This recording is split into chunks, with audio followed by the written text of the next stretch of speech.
পাওয়ারের আন্ডারে দেখ এটা কানেকশনের মানে কম্বিনেশনের পাওয়ার ক্যালকুলেট করব।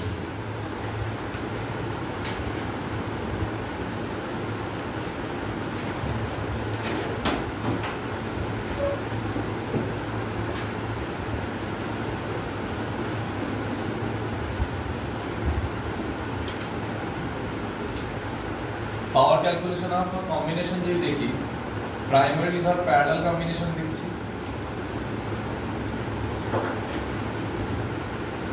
আর বেসিক জায়গাটাকে এক্সপ্লেন করে দিতে হবে। আশা করি ছোটবেলায় পড়েছিস, তাও একবার না হয় বলে দিচ্ছি। হ্যাঁ দেখ, মেনলি ধর একটা বাল্ব কিনেছিস তুই মার্কেট থেকে, ঠিক আছে? বাল্বের গায়ে দেখবি 220 ভোল্ট 100 ওয়াট এরকম টাইপের লেখা রয়েছে। এটা হচ্ছে ম্যানুফ্যাকচারার স্পেসিফিকেশন। ম্যানুফ্যাকচারার স্পেসিফিকেশন, ঠিক আছে?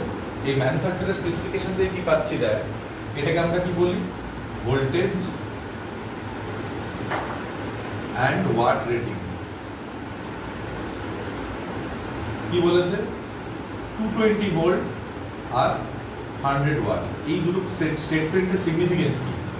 যদি 220 ভোল্টে তুমি কানেক্ট করো তাহলে ম্যাক্সিমাম এফিসিয়েন্সি শো করবে। 220 ভোল্টে যদি এই বাল্বটাকে কানেক্ট করা হয় তবে ম্যাক্সিমাম এফিসিয়েন্সি শো করবে, মানে ম্যাক্সিমাম গ্লো করবে, and at that time it will consume 100 watt of power, মানে per unit time per second 100 joule energy absorb করবে, ডিসিপেট করবে, দেন ও গ্লো করবে। তুই 220 ভোল্টের থেকে যদি কম অ্যাপ্লাই করিস তুই ভোল্টেজ, তাহলে ও যা চাইছে, ওর যা ডিমান্ড তার থেকে তুই কম সাপ্লাই করছিস, তার মানে ওর তখন পাওয়ারও কিন্তু কমে যাবে। আর 220 ভোল্টের থেকে যদি বেশি প্রোভাইড করে দিস তাহলে ও ওভাররান করে যাবে, থার্মাল রানওয়ে হবে, গলে যাবে, নষ্ট হয়ে যাবে, পুড়ে যাবে, এই সমস্ত কিছু হতে পারে, ঠিক আছে? তার মানে এখানে দেখ, এটাকে আমরা কি বলি? ডিএনএ বলি। বলার যথেষ্ট কারণ আছে। যেমন ডিএনএ বলে দিলে আমরা মানুষের সমস্ত কিছু, একটা মানুষের যত রকম ট্রেটস আছে, ক্যারেক্টারিস্টিক ফিচার্স আছে, সবকিছু তুই পেয়ে যাচ্ছিস যদি তুই সে মানুষের ডিএনএ স্যাম্পল পেয়ে যাস। ঠিক একই রকম ভাবে ভেবে দেখ, once we get to know, যেমন ধর আমি ভি জানতে পারছি এখান থেকে, পি জানতে পারছি এখান থেকে, এই দেখ ভিটা বলে দিয়েছে কত, আর পিটাও ওই ভোল্টেজে অপারেট করলে কত পি সেটাও বলে দিয়েছে। P equals to V I পাচ্ছিস তুই, তাই না? তাহলে দেখ আই পেয়ে যাবি easily, which is P by V. In this case কত আসবে ভাব, I max মানে ম্যাক্সিমাম কারেন্ট কত, পাওয়ার বাই ভোল্টেজ, তাহলে কত 100 বাই 220 অ্যাম্পিয়ার পেয়ে গেলাম। অন দি আদার হ্যান্ড দেখ V ইকুয়ালস টু IR, চেনা ইকুয়েশন আমাদের, তাহলে রেজিস্ট্যান্স কত হবে V বাই I, তাহলে খেয়াল করে দেখ R equals to V by I এর জায়গায় কি বসাবো P বাই V, তাহলে কত আসছে V স্কয়ার বাই P। তাহলে ইন দিস কেস রেজিস্ট্যান্স কত পাচ্ছিস তুই, V স্কয়ার বাই P যদি করি তাহলে 220 স্কয়ার বাই 100 ওহম। তাহলে দেখ ভোল্টেজ পেয়ে গেলি, পাওয়ার পেয়ে গেলি, ম্যাক্সিমাম কারেন্ট পেয়ে গেলি, রেজিস্ট্যান্স পেয়ে গেলি, আর তো তুই কিছু চাইতেই পারিস না একটা অ্যাপ্লায়েন্স থেকে। যা যা কিছু তোর জানার আছে সবকিছু এখান থেকেই পেয়ে যাচ্ছিস। তার মানে ব্যাপারটা বোঝ যে all the specified values are already been given। তার মানে এই যে voltage and watt rating, that actually tells us a lot about the appliance that we are using। এটা ম্যানুফ্যাকচারিং ডিটেইলস হয়, এটা যে কোনো অ্যাপ্লায়েন্সের গায়ে দেখবি তার ভোল্টেজ আর ওয়াট রেটিং লেখা থাকে, সমস্ত কিছু লেখা, মোবাইল হোক, অ্যাডাপ্টার হোক, এসি হোক, ফ্রিজ হোক, টিভি হোক, যাই হোক না কেন। তো এবার ধর এরকম যদি দুটো অ্যাপ্লায়েন্সকে আমরা প্যারালালে কানেক্ট করি, এরকম ধর প্যারালাল কানেকশনে কানেক্টেড, একটা রেজিস্ট্যান্স R1 আর একটা রেজিস্ট্যান্স R2, এদের দুজনকে আমরা কি করেছি প্যারালালে কানেক্ট করে দিয়েছি। প্যারালালে যদি কানেক্টেড থাকে তাহলে ধর এখানে একটা সোর্স রয়েছে, a V ভোল্ট সোর্স। এবার দেখ এখানে R1 আর এখানে R2, যাতে করেসপন্ডিং পাওয়ার গুলো হচ্ছে P1 আর P2। মেন কারেন্ট এখান দিয়ে ঢুকছে I, এই আইটা এখান দিয়ে ভাঙছে কি I1 আর I2 তে, সেই I1 আর I2 এখান থেকে আবার কি জোড়া লাগছে, দেন আবার I হয়ে বেরিয়ে চলে আসছে। এই টার্মিনাল আর এই টার্মিনালে অ্যাক্রসে যোগ করে দেখ, এই পুরো ভি ভোল্টেজটা খরচা হবে না? আমার দোকান থিওরি মনে আছে? ঠিক আছে না? দুজনে তো প্যারালাল, তার মানে একই ভোল্টেজে দুজন অপারেট করছে। তাহলে দেখ এবার এখানে কি হচ্ছে, P1 ইকুয়ালস টু কি লিখবি V স্কয়ার বাই R1 আর P2 ইকুয়ালস টু কি V স্কয়ার বাই R2। তাহলে এগুলো হচ্ছে অ্যাকচুয়াল পাওয়ার। অ্যাকচুয়াল পাওয়ার কেন বলছি?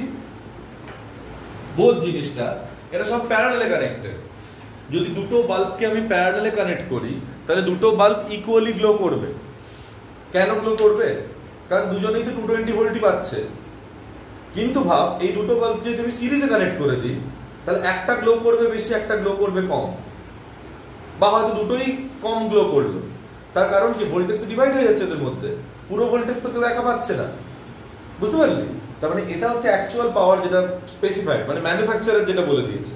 আমরা এখানে ভি এর জায়গায় কি ইউজ করব? হাউস হোল্ডই ইউজ করবো না, 220 ভোল্টই রয়েছে আমার এখানে। তাহলে ভাব প্রত্যেকটা বাল্বের অ্যাক্রসে 220 ভোল্ট যদি অ্যাপ্লাইড হয় তাহলে দুটোই ওদের স্পেসিফাইড ওয়াট রেটিং এ কাজ করবে।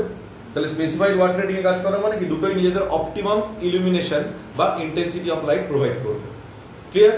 That is also a reason why we connect appliances in parallel, so that the potential doesn't get divided among them. They all of them get equal amount of potential. তাহলে এবার এখান থেকে P1 P2 পেয়ে গেলাম। তাহলে net পাওয়ার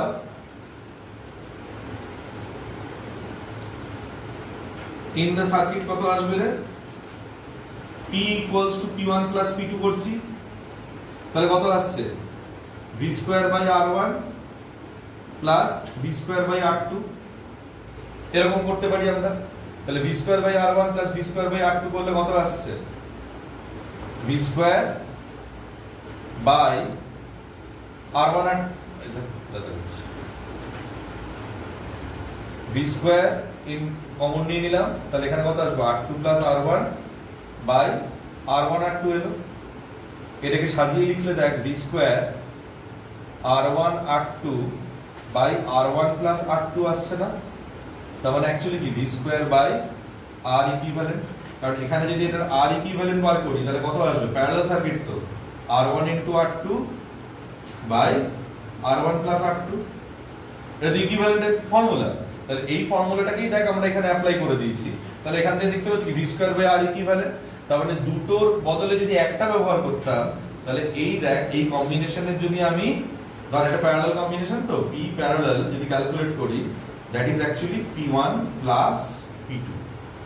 দুটো পাওয়ার added up হয়ে যাচ্ছে, দুটো পাওয়ার অ্যাডেড আপ হয়ে খরচ হচ্ছে। মানে এখানে যদি সার্কিটে তুই ওয়ান আফটার ওয়ান কানেক্ট করতে থাকিস অ্যাপ্লায়েন্সেস, তাহলে সবকটা পাওয়ারকে যোগ করলে যে পাওয়ারটা পাবি সেই পাওয়ারটাই হচ্ছে সার্কিটের টোটাল এনার্জি রেটিং। বুঝা গেল? তাহলে এই হচ্ছে P parallel which is P1 plus P2। এবার এখান থেকে একটা ইম্পর্টেন্ট জিনিস আমরা ড্র করব based on these two। হ্যাঁ, এটা বার করে রাখি, পরে দেখাচ্ছি। P1 বাই P2 যদি করি তাহলে কত আসছে রে? R2 বাই R1 আসছে না? R2 বাই R1, এটাকে রেখে দিই। এবার রেখে দেওয়ার পর আমরা চলে যাব সোজা এখান থেকে সিরিজ কম্বিনেশন। যদি সিরিজ কম্বিনেশনে থাকে তাহলে তখন কি হবে? যদি এখানে ধর সিরিজ করছি,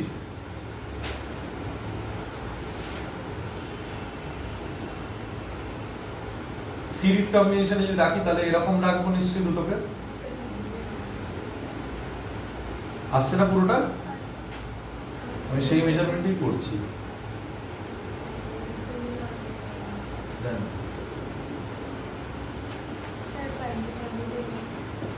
কি হয়েছে? চালিয়ে দেবো ওই কারণে বন্ধ করে দিই। কি ঠান্ডা লাগছে নাকি এসির জন্য?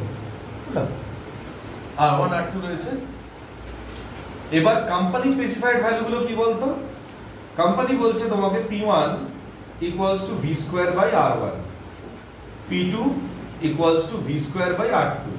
এটা কোম্পানি স্পেসিফাইড ভ্যালু, এখানেও বলেছিল। কিন্তু এবার তুই ভাব এই সার্কিটেতে যখন তুই ব্যবহার করছিস এদেরকে, none of them are providing P1 and P2 because none of them are getting V। ভেবে দেখ, এটা হয়তো V1 potential difference এ across এ কাজ করছে, আর on the other hand এটা হয়তো V2 potential difference এ across এ কাজ করছে। So one could say that V equals to V1 plus V2, that is true। তার মানে ব্যাপারটা ভোল্টেজ যদি ডিভাইডেড হয়ে যায় তো none of them are actually showing their true power। Clear? বোঝা গেল? তাহলে এখান থেকে আমি যেতে পারছি যে P1 ড্যাশ হয়তো নিলাম, দেখ এখানে কারেন্টটা তো কনস্ট্যান্ট, সিরিজ বলেছি, এখানে এরকম ভোল্টেজটা কনস্ট্যান্ট ছিল কারণ প্যারালাল, তাহলে ওখানে কারেন্ট কনস্ট্যান্ট, তাহলে P1 ড্যাশ কত হবে I স্কয়ার R1 আর P2 ড্যাশ হচ্ছে কত I স্কয়ার R2। ক্লিয়ার এতটা অবধি? তাহলে এইটা যদি আমরা পাই P1 ড্যাশ আর P2 ড্যাশ, তাহলে এবার ভেবে দেখ দুটো পাওয়ারকে তো আমি অ্যাড আপ করব, তাহলে নেট পাওয়ার কত? P equals to P1 dash plus P2 dash না? তাহলে দেখ P equals to আমি কত পাচ্ছি, I স্কয়ারটা কমন নিয়ে নিলাম, R1 plus R2। এবার গরিবদের কি হবে, I ক্যালকুলেট করতে হবে, তাহলে I ক্যালকুলেশন কি হবে, V by R1 plus R2, ঠিক তো? তাহলে ভেবে দেখ P এর ক্যালকুলেশন কি আসছে, V square by R1 plus R2 square into R1 plus R2, ঠিক কি না? তাহলে এখান থেকে কত পাচ্ছিস তুই, V square by R1 plus R2 পেলি? ক্লিয়ার?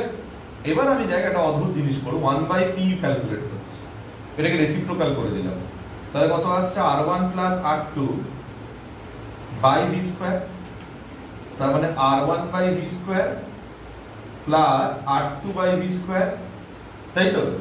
খেয়াল করে দেখ তো বাবা, R1 by V স্কয়ার মানে এই P1 এর রেসিপ্রোকাল না, আর R2 by V স্কয়ার মানে P2 রেসিপ্রোকাল না?